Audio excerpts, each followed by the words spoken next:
Oiê, bem. Língua portuguesa, primeira parte. Serão 2 vídeos de língua portuguesa para vocês se orientarem melhor na provinha. Então é apenas uma passada de pincel, mas aquela passada de pincel que você aprende. Se você estudou, você recorda, grava, melhor ainda, passa a entender. E se você não estudou, você fica com um pouquinho de atenção, porque você vai rever já um conhecimento que você já adquiriu quando você estudou. Entendeu? Então, gente, este é o vídeo de língua portuguesa. Estou compartilhando o meu conhecimento junto com a minha experiência.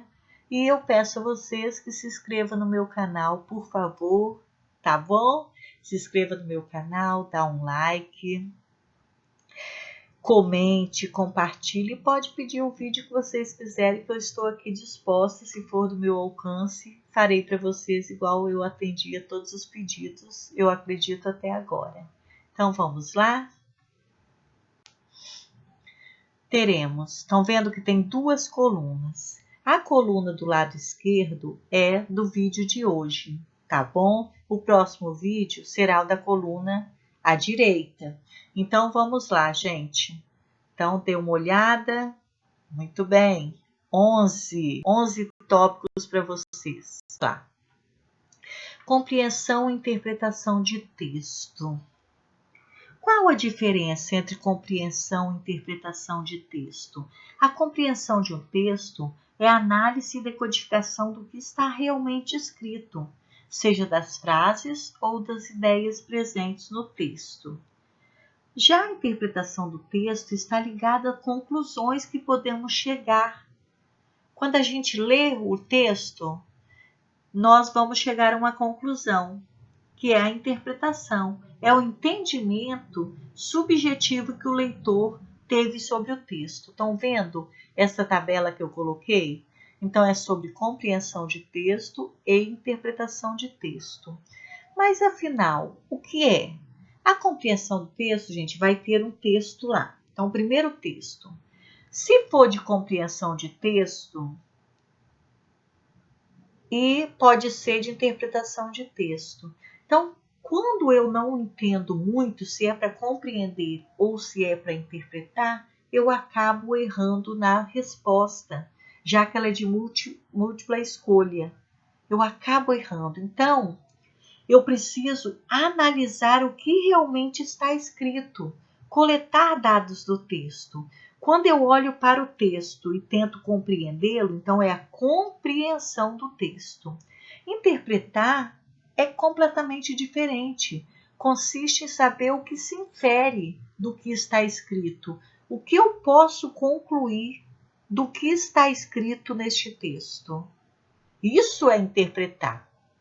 Então, o que é? É a análise do que está escrito no texto, a compreensão das frases e ideias que estão presentes ali.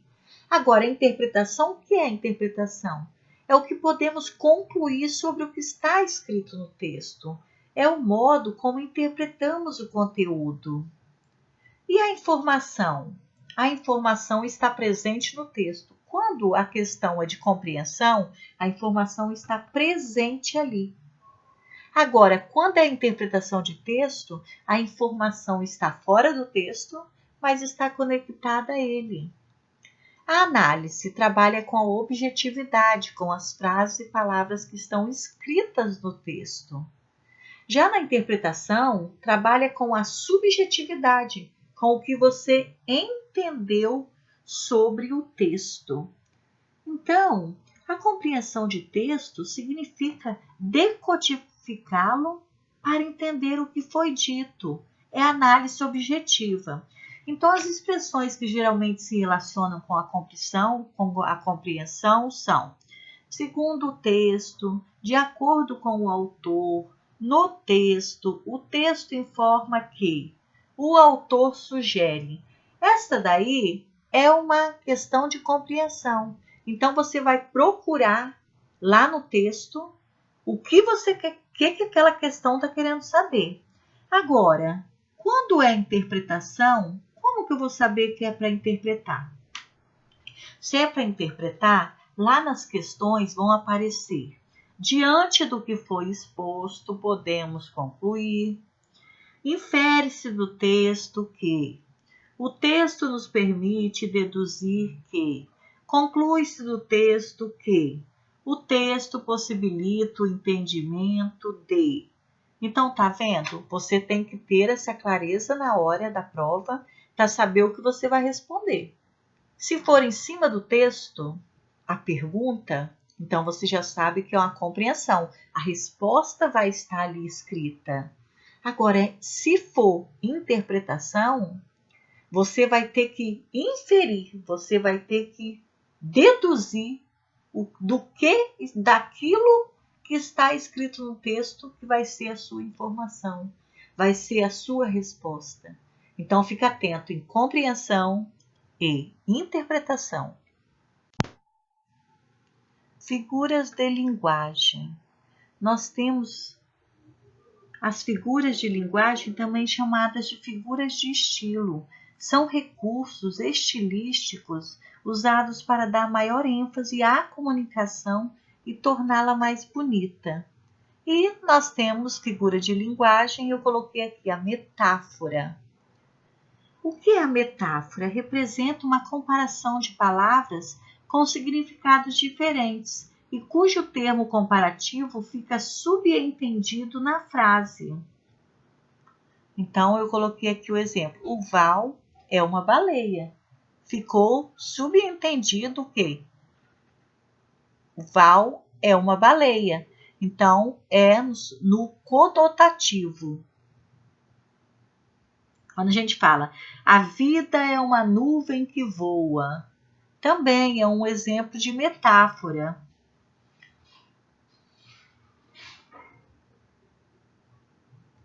Aí nós temos, do outro lado, a metonímia.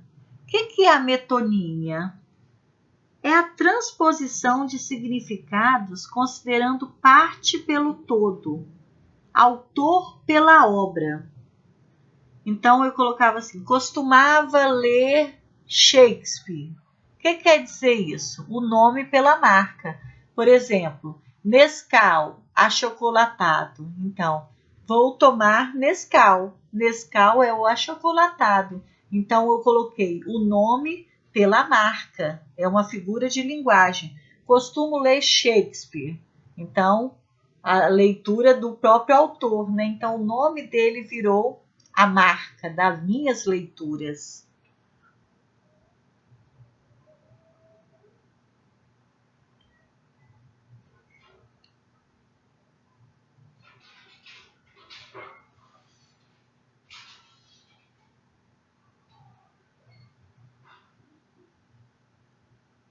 Nós temos a perífrase, antonomásia. Então, são características, rainha dos baixinhos. Tá vendo a característica? Vamos colocar, Xuxa é a rainha dos baixinhos. É uma perífrase. Depois nós temos aliteração. Fátima ficou com Fábio facilmente. Então, vocês viram que a letra F foi repetida várias vezes, foi escolhida uma consoante e essa figura de linguagem se chama aliteração. A personificação é uma característica animada para seres inanimados. A almofada me abraçou. Ai, cheguei em casa, deitei no sofá. Ele me abraçou. Então, é uma personificação. Depois eu tenho aqui a onomatopeia. É a representação do som. Então, quando eu vejo lá, muito em quadrinhos, nós temos au, au, miau. Né? A representação do som a gente escreve, né? Sniff, sniff, chorando, né? Depois, eufemismo. É atenuação. Então, o eufemismo é utilizado para suavizar o seu discurso. Por exemplo, quando eu falo, entregou a alma a Deus. Então, eu já usei um eufemismo. Entregou a alma a Deus. Eu não iria falar ele morreu. Ele entregou a alma a Deus. Então, informou a morte de alguém.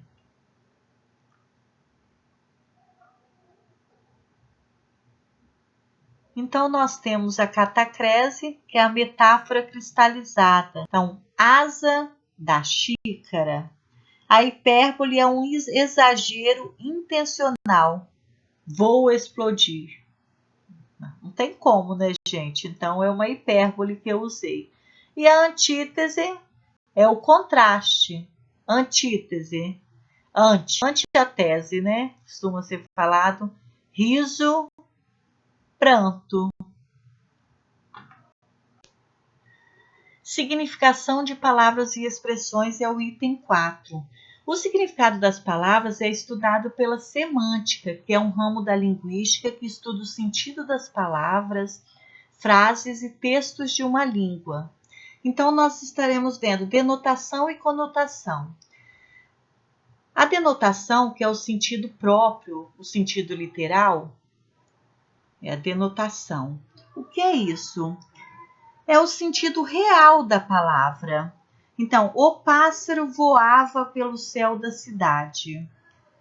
O pássaro voava pelo céu da cidade. É o sentido literal. Agora, se eu falar, o carro voava pelas ruas da cidade. Eu dei uma conotação à palavra voava. Então, a palavra voava no sentido literal, voava mesmo.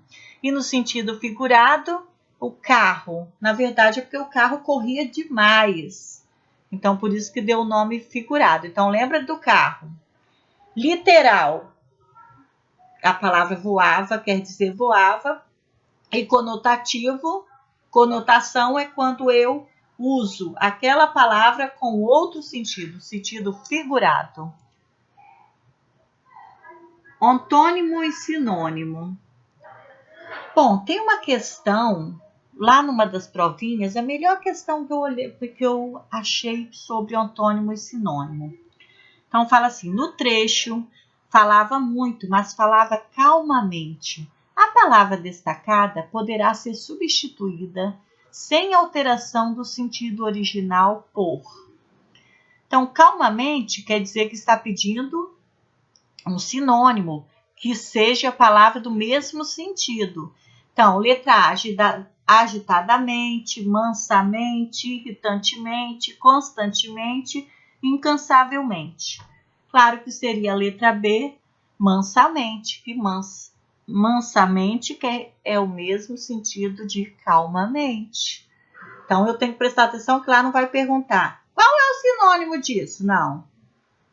Então, a questão, eu tenho que saber se ele quer entender que a palavra é sinônima, quer dizer a mesma coisa.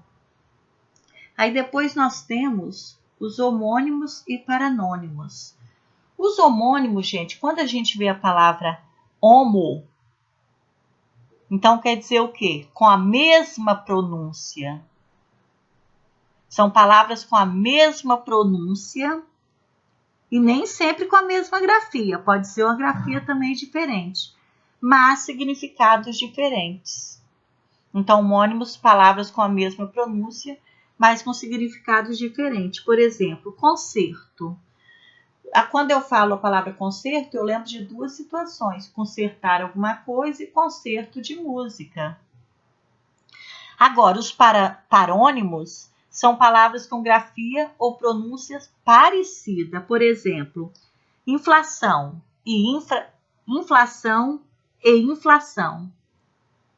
São palavras que têm a pronúncia, são as escritas iguais, mas tem dois sentidos. Inflação, que é a alta dos preços, e a inflação, ato de desobedecer. Nós lá da escola temos sempre muita inflação dos alunos.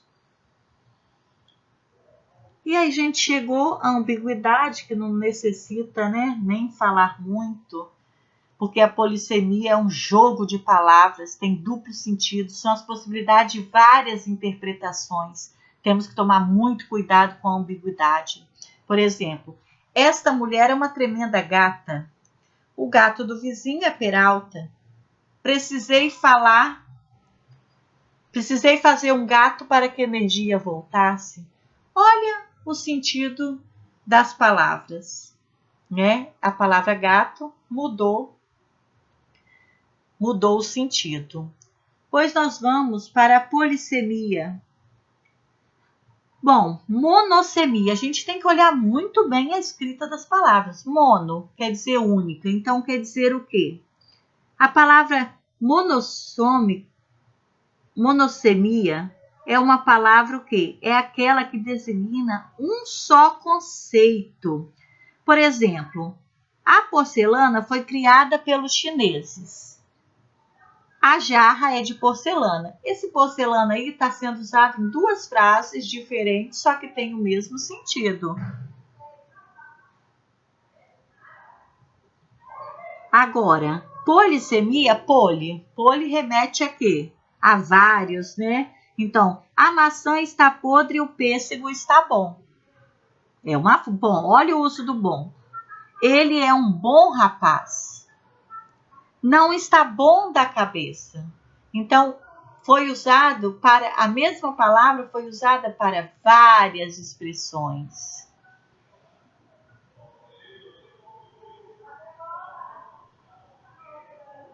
Depois nós temos a hiperonímia e hiponímia. A hiperonímia, gente, nós já até falamos, né? Hiperônimos são palavras de significado geral que partilham as características de todos os seus hipônimos, podendo substituí-los. Agora, hipônimos são palavras de significado específico em relação aos hiperônimos e que se enquadram dentro de um conjunto designado por estes. Então, a gente tem que tomar muito cuidado com o hiperônimos ou hipônimos. Então, as relações de sinonímia e de antonímia. Sinônimos. Bom, palavras da mesma classe que têm significado equivalente. Andar, caminhar. E antônimos, que eu já falei lá em cima, palavras da mesma classe que têm significado oposto. Exemplo, simpático, antipático. E o sexto, gente, é a ortografia do uso do X. Quando a gente usa o X? Isso daqui é bom vocês, antes da prova, ouvirem esse vídeo. Chega um pouco antes e ouça. Depois de ditongos, então, peixe, ameixa, caixa. Então, depois de ditongos, estão vendo o ditongo aqui? Ei, ameixa, caixa. Então, eu uso o X. Agora, em palavras iniciadas pela sílaba em, enxada, enxerto e enxurrada. Depois do em, eu uso o X também. Só que a nossa língua portuguesa é uma coisa, né, gente? Temos exceções da palavra guache, que é a tinta guache, recalchutar e caucho, que são palavras escritas com CH. Em palavras iniciadas pela sílaba em, enxada, enxerto, enxurrada, neste caso há duas exceções. A primeira diz respeito à palavra enxova, que tem origem genovesa. Em palavras de origem tupi, capixaba, cachumba, xaxim, queixada, pataxó, abacaxi, araxá e xingu.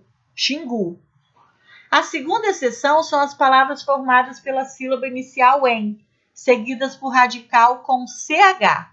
Alguns exemplos são enchente, enchumaçar e encharcar. Em palavras iniciadas pela sílaba me, mexilhão, México, mexer. Aqui a exceção é a palavra mecha, né? Quando é mecha de cabelo, começa com me, mas se escreve com CH. Em palavras de origem africana, afoxé, axé, xingá, xangô, maxixe, orixá, borocochô, xodó e fuxico. São de origens africanas. Origem árabe, almoxarifado, elixir, axixe, xarope, xadrez, cheque e enxaqueca. E com CH usamos as palavras de estilo francês. Por exemplo, chofer, creche, debochar, fetiche, guichê, champignon. Então, essas daqui são palavras que se escrevem com CH, que são de origem francesa.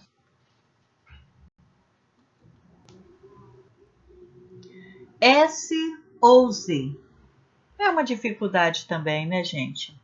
Em palavras que derivam de uma primitiva grafada com S. Casa, casinha, casarão. Análise, analisar e pesquisa. E pesquisa e pesquisar. Como exceção, podemos citar catequese, que é a palavra catequizar. A primitiva é com S, mas catequizar ficou com Z. Após ditongo, quando houver o som de Z, coisa e maisena, após o ditongo.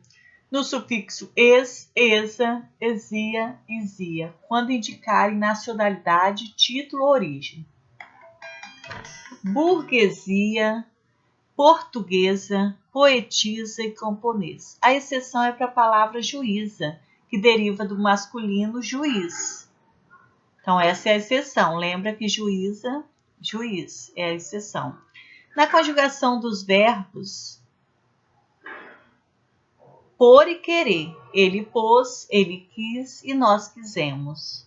No sufixo grego, asi, ese, ise, ose, crise, tese, frase e osmose.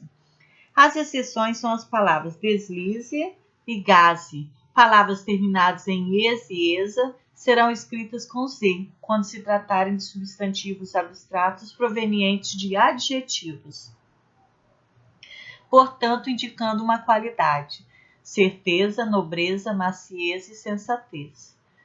E o Z, onde eu utilizo? Nas palavras derivadas com sufixos inhos, itos, adas, arrão, zorra, azudo, zeiro, zal e zona. Cafezal, homenzarrão, papelzinho e açaizeiro. As exceções ocorrem quando o radical da palavra de origem possui o S. Casa, casinha, asa, asinha e Teresa, terezinha. Quando a derivação resulta em verbos terminados com o som de izar, economizar e aterrorizar. Da mesma forma, a exceção quando o radical da palavra de origem possui o S. Analisar e improvisar. Eu escrevi esses resumos aqui para vocês lembrarem na hora dessas palavrinhas que costumam cair e você lembrar na hora. Não, essa daqui é com S, porque a exceção é coisa e maisena. Então, essa palavra é com Z, tem um ditongo. Ah, não é coisa nem maisena. Então, como que eu escrevo? Com S. Então, para você ter esses lembretes na hora da... Agora, C cedilha, S e SS. O C tem valor de S com as vogais E e I. Antes de A, O ou U, utiliza-se o C cedilha. Então, eu não posso usar C cedilha antes do E e do I, né, gente? Porque não teria sentido. Para quê? Se C e E já forma C, si, não precisa de cedilha. Ocioso, acetato, açúcar e aço. Depois de consoante, utiliza-se S. Entre vogais, o correto usar SS. Concurso e pessoa. Então, depois de consoante, concurso. Depois do consoante, o R, então eu uso só um S. Pessoa, eu uso dois S, porque está entre vogais. O S é utilizado em palavras que derivam de verbos terminados em correr, pelir e ergir. Compelir, compulsório, discorrer, discurso e emergir, imersão. Os verbos terminados em dar, der, dir, ter, tir e mim recebem o S quando perdem as letras D, T e M em suas derivações. Por exemplo, redimir, perdeu o D, ficou remissão, remisso. Expandir, perdeu o D, foi expansão, expansível. Iludir, perdeu o D, ilusão, ilusório. Verbos não terminados em dar, der, dir, ter, tir e ni recebe-se cedilha quando muda o radical. Excetuar, exceção. Por quê? Porque mudou a raiz, mudou o radical. Proteger, proteção. Verbos que mantêm o radical recebe-se cedilha em suas derivações. Fundir, fundição e reter. Fundir, fundição, reter, retenção. Então, perdeu.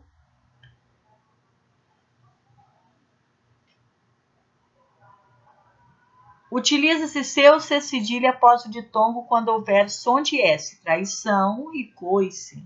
Utiliza-se seu cedilha nos sufixos assa, aço, ação, sa, esse, issa, isso, sa, ussa, usso. Então, presta atenção. Utilize seu cedilha nos sufixos. Esperar, esperança. Dente, dentuço.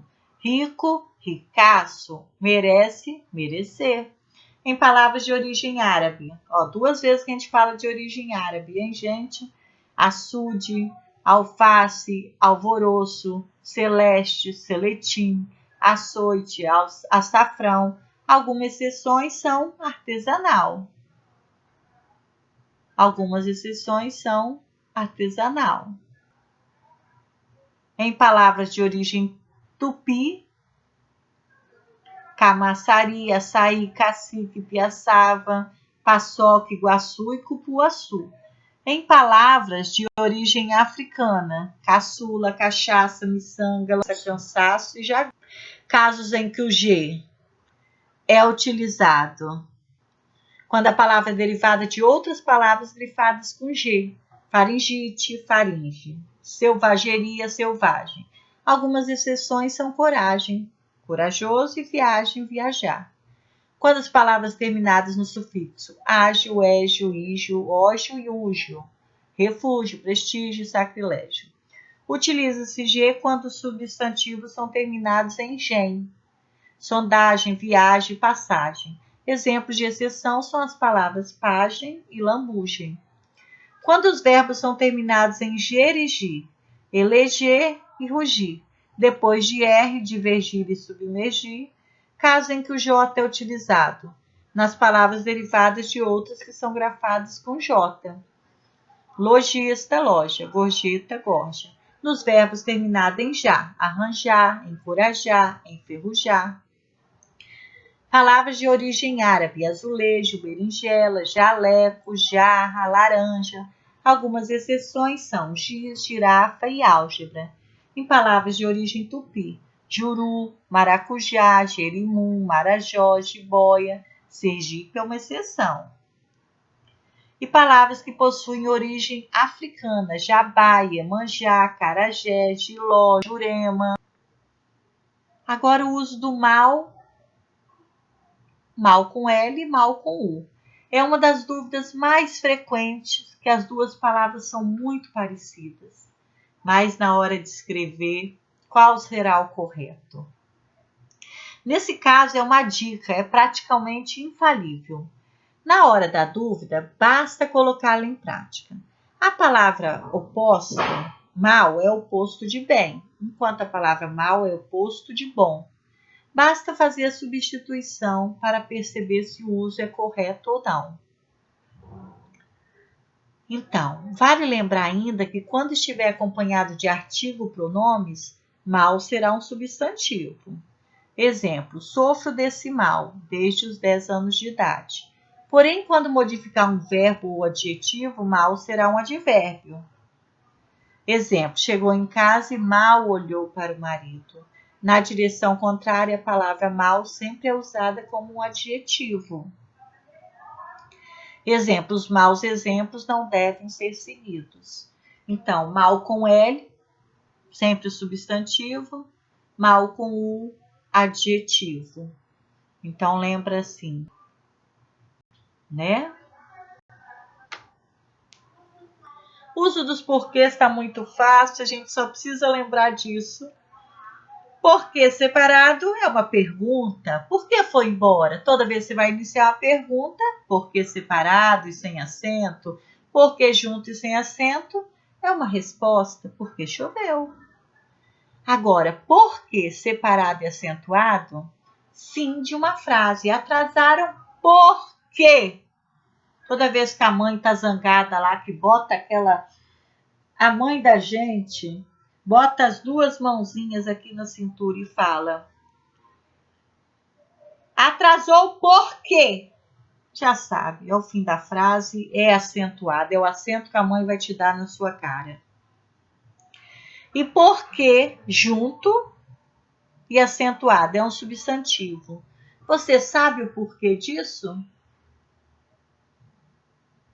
Então, toda vez que é o acento, geralmente alguém está exclamando alguma coisa. Atrasaram por quê? Ou interrogando. Você sabe o porquê disso? Então, sempre, gente, é acentuado. O novo acordo ortográfico de língua portuguesa, eu acho que eu não preciso lembrar muito bem, mas na acentuação, os ditongos abertos, e e oi, não são mais acentuados em palavras paroxítonas, que a regra antiga era assembleia, plateia, tudo acentuada. Agora essas palavras, assembleia, plateia, ideia, colmeia, boleia, panaceia, coreia, hebreia, boia, paranoia, jiboia, apoio, heróico, paranoico, não levam mais acento. Lembra, são paroxítonas. E tem os ditongos abertos, não mais acento.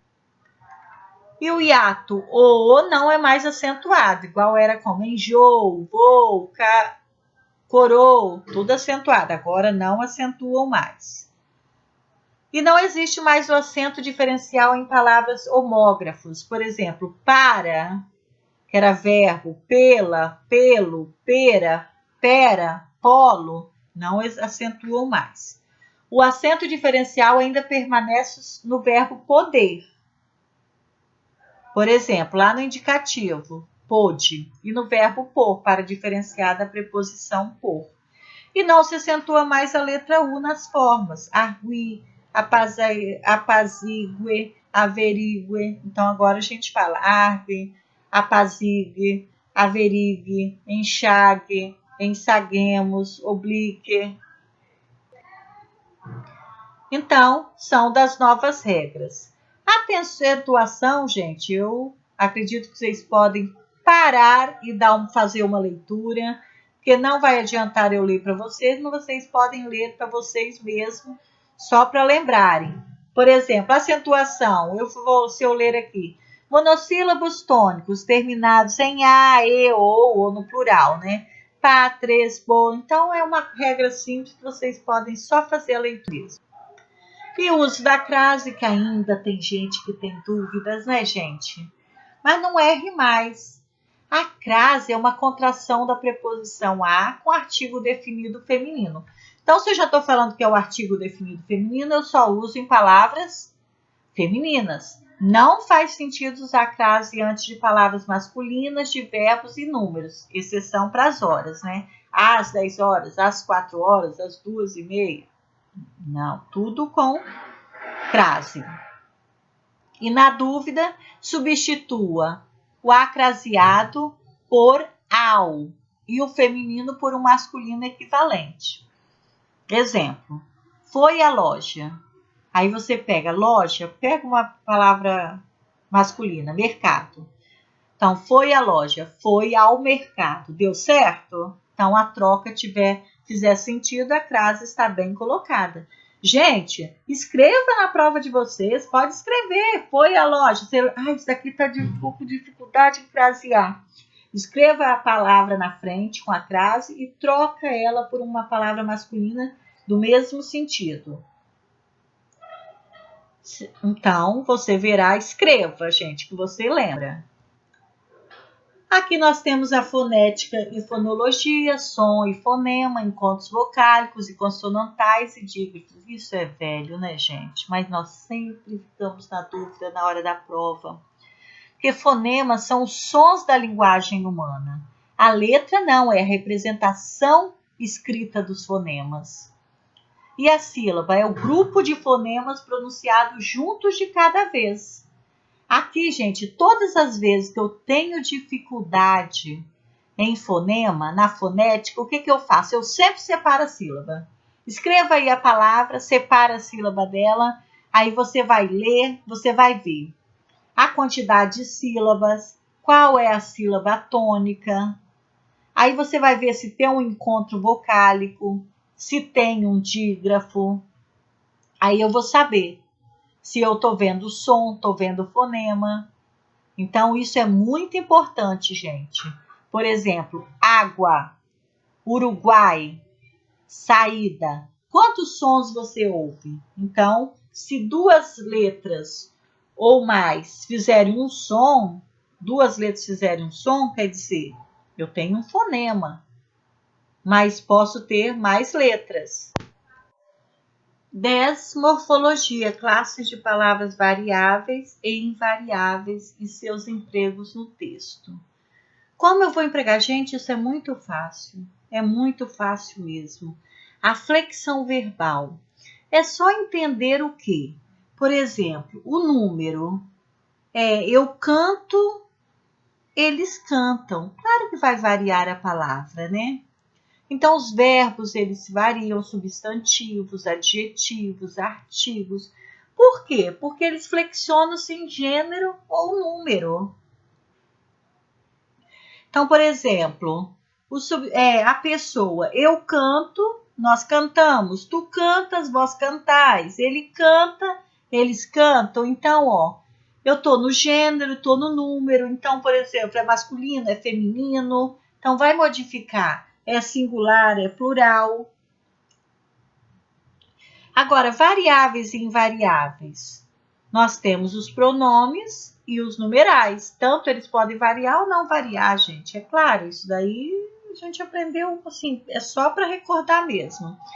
E os invariáveis são os advérbios, as preposições, as interjeições, as conjunções, não flexionam-se.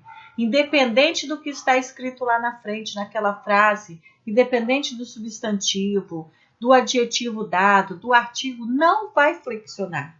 Mesmo que os substantivos, adjetivos, artigos, os verbos flexionaram, talvez em gênero, mas o advérbio, a preposição, as interjeições e as conjunções, que eu não preciso explicar todos aqui, que isso é muito extenso, vão se flexionar. E a locução verbal, né? As locuções verbais é a combinação de verbos auxiliares.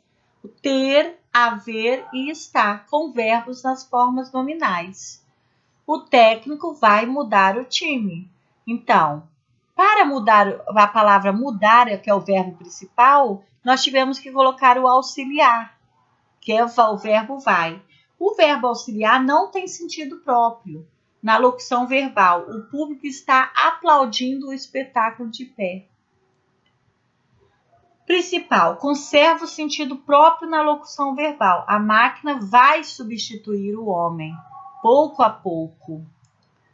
O técnico vai mudar o time. Então, vocês viram? O auxiliar e o principal. O auxiliar é vai e o principal é mudar. Então, o vai não tem sentido próprio na locução verbal. Agora, mudar conserva o sentido próprio na locução verbal. Entenderam? Muito bem. E 10 dicas para fazer uma boa prova. Gente, se você quer passar, medite. Acredite em milagres, porque nós somos um milagre. Alimente-se de forma saudável, leve a sua frutinha. Não precisa ficar levando biscoitinho, chocolatezinho. Leve uma frutinha, gente. Se alimenta de manhã, como você faz todos os dias. Nada para mudar a rotina da sua biologia. Faça atividade física, beba água, durma bem. Planeje, crie hábito, use o papel e a caneta. Faça mapas mentais, tire dúvidas, faça checklist do que levar e do que vai cair na prova, dá uma retomada. Você deve ter feito bons cursinhos, nós temos cursos maravilhosos aqui no nosso estado, muitos professores capacitados, eu já assisti muitos vídeos deles, são muito bons. Eu sou aquele complemento, aquela fala que na hora você vai lembrar na provinha, estava no vídeo, que você vai assistir relaxada, só para ouvir mesmo e na hora você lembrar. Para isso que são os meus vídeos. E se eu te ajudei, dá logo um like. Se você não se inscreveu, por favor, se inscreva, tá bom? Para me ajudar também, eu ajudo você, você me ajuda, por favor. Boa prova!